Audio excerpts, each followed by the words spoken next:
Hello everyone, मैं हूं doctor कंचन शर्मा। मैं एक आयुर्वेदा गायनेकोलॉजिस्ट हूं और आप सभी का स्वागत है मेरे चैनल आस्क हेल्थ गुरु में।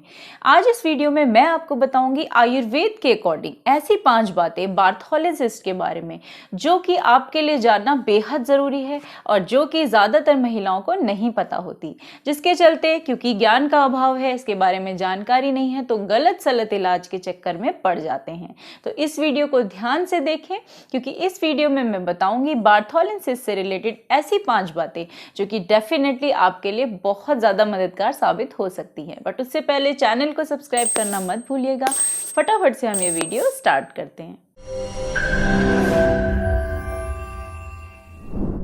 सबसे पहली जानकारी जो मैं आप सभी को देना चाहूँगी वो ये है कि ये कोई ऐसी समस्या नहीं जो बिल्कुल रेयर है, ये बहुत ही कॉमन समस्या है। तो अगर आपको हो गई है तो आप परेशान मत हुए कि मुझे ये क्या हो गया, कैसे हो गया, क्यों हो गया। इतनी कॉमन है कि अगर हम देखें तो 6 या 7 में से 1 महिलाएं अपनी लाइफ में कभी ना कभी इससे प्रभावित ज़रूर हुई होती हैं। तो Bartholin cyst is very common और ये कैंसरस नहीं होता। बार्थोलिन सिस्ट से रिलेटेड दूसरी जानकारी जो कि आपको ज़्यादातर कोई भी नहीं बताएगा वो ये है, पहला क्वेश्चन जो पेशेंट पूछता है कि ये मुझे क्यों हो गया है। अक्सर ही परेशान हो जाती हैं महिलाएं कि ये हमें क्यों हो गया, हम तो बहुत साफ सफाई रखते हैं, ये क्या चीज़ है। तो आयुर्वेद में इसका बहुत डिटेल में वर्णन है। इवन मॉडर्न साइंस में इसकी इटियोलॉजी अननोन है, उन्हें इतना क्लियर नहीं है।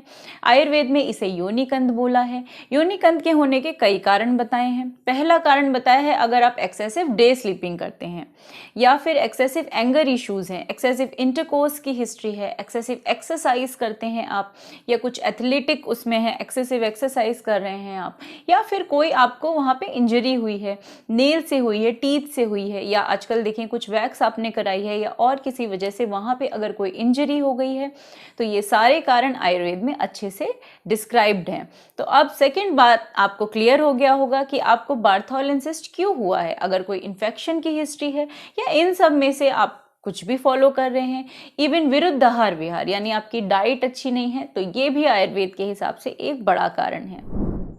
अब बात करते हैं तीसरे नंबर की जानकारी के बारे में। इसमें मैं आपको बताऊंगी कि आयुर्वेद में योनिकंद यानी कि बार्थोलिन सिस्ट के बारे में क्या बताया है। 4 टाइप्स होते हैं, वात, पित्त, कफ एंड मिक्स्ड यानी कि सन्निपात, जिसमें तीनों लक्षण मिलेंगे। तो अगर वातिक बार्थोलिन सिस्ट है आपको तो उसमें क्या होगा, उसमें आपको रुक्षता महसूस होगी, ड्राइनेस होगा, हल्का काला रंग का हो सकता है, पेन हो सकता है आपको, तो ये आपका वातिक लक्षण हो गए। अगर आपको पित्त वाला बार्थोलिन सिस्ट होगा तो इसमें आपको रेडनेस हो सकती है, फीवर हो सकता है, बल्कि अगर हम कहें इन्फेक्टेड एप्सिस जब बन जाता है तो उसको हम रिलेट करेंगे कि आपको पित्त के इश्यूज आ गए हैं, रेडनेस हो गया है, पेन हो रहा है, पस हो गया है, इन्फेक्शन हो गया है।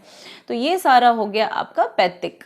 अब हम बात कर लेते हैं कफज की। अगर आप कफज योनिकंद, कफज बार्थोलिन सिस्ट से आप प्रभावित हैं तो ये आप में क्या क्या लक्षण आएंगे, आपको वहाँ पे ईचिंग हो सकती है और जब आप छुएंगे वहाँ पे ठंडा होगा वो, और इसके साथ साथ उसमें ज़्यादा आपको वेदना नहीं होगी, माइल्ड पेन होंगे। तो ये जो लक्षण है ये कफ के होंगे। अगर तीनों से मिलते जुलते लक्षण हैं तो ये मिक्स्ड यानी कि सन्निपात योनिकंद में आता है। तो जब हम ट्रीट करते हैं, आयुर्वेद में ट्रीटमेंट चलता है तो आपके दोषों के आधार पर चलता है। तो कभी भी कोई भी ऐसे रैंडम दवाई ना खाएं, हमेशा डॉक्टर की सलाह से ही ट्रीटमेंट लें। अगर आप मुझसे कंसल्टेशन लेना चाहते हैं तो मेरे नंबर के थ्रू आप मेरे साथ आयुर्वेदिक कंसल्टेशन बुक करा सकते हैं। नंबर 4 पे मैं आपको बता दूं कि इसमें जो सर्जरी होती है या आप इंसिजन एंड ड्रेनेज करा रहे हैं, एंटीबायोटिक्स खा रहे हैं, ये अल्टीमेट ट्रीटमेंट नहीं है।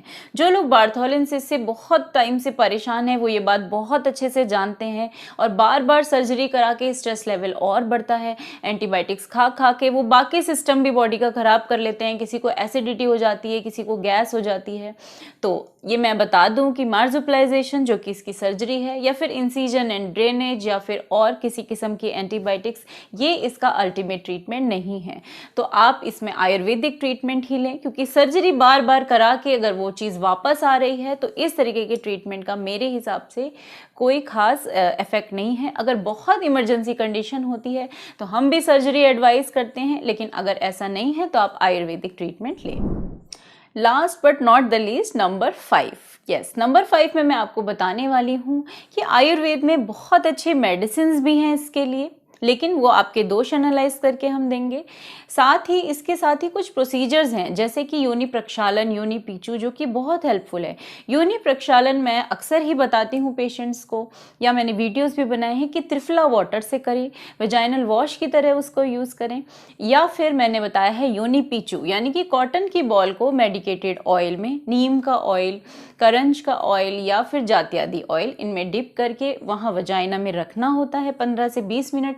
ये योनि पीचू कहलाता है। तो ये प्रोसीजर्स बहुत इफेक्टिव हैं, ट्रस्ट मी, आपकी आधी प्रॉब्लम इन्हीं से सॉल्व हो जाएगी।